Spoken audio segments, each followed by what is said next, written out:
Israel തിരിച്ചടിച്ചാൽ കൂടുതൽ വിനാശകരമായ പ്രത്യാക്രമണമുണ്ടാകുമെന്ന് ഇറാന്റെ മുന്നറിയിപ്പ്.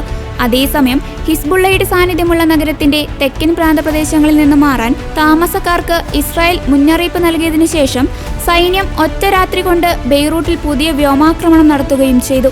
ഡിഫൻസ് ഇന്റലിജൻസ് ഏജൻസി പുറത്തുവിട്ട റിപ്പോർട്ടുകൾ പ്രകാരം ഇറാന്റെ കൈവശം 300 കിലോമീറ്റർ ദൂരപരിധിയിൽ പോകാൻ കഴിയുന്ന ഷഹബ് 1 മിസൈൽ തുടങ്ങി 2000 കിലോമീറ്റർ ദൂരപരിധിയിൽ സഞ്ചരിക്കാൻ കഴിയുന്ന ഷഹബ് 3 മിസൈലുകൾ വരെയുണ്ട്. അതായത് ഇന്ത്യയും സമീപ രാജ്യങ്ങളായ ചൈനയും പാകിസ്ഥാനും റഷ്യയുമെല്ലാം ഇറാന്റെ ആക്രമണ പരിധിയിൽ ഉൾപ്പെടുന്നു.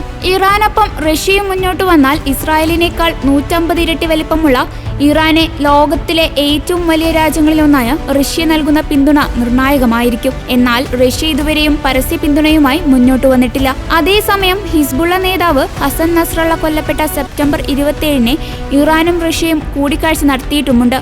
സാമ്പത്തിക ആഭ്യന്തര മേഖലയിൽ ഇത് ഗുരുതര പ്രത്യാഘാതങ്ങൾ സൃഷ്ടിക്കാൻ സാധ്യത ഉള്ളതിനാൽ റഷ്യ പരസ്യ പ്രഖ്യാപനവുമായി മുന്നോട്ട് വരില്ലെന്നാണ് വിദഗ്ധർ വ്യക്തമാക്കുന്നത്. പശ്ചിമേഷ്യയെ കൂടുതൽ സംഘർഷഭരിതമായതോടെ വിമാന സർവീസുകൾ കൂടി മുടങ്ങിയിരിക്കുകയാണ്.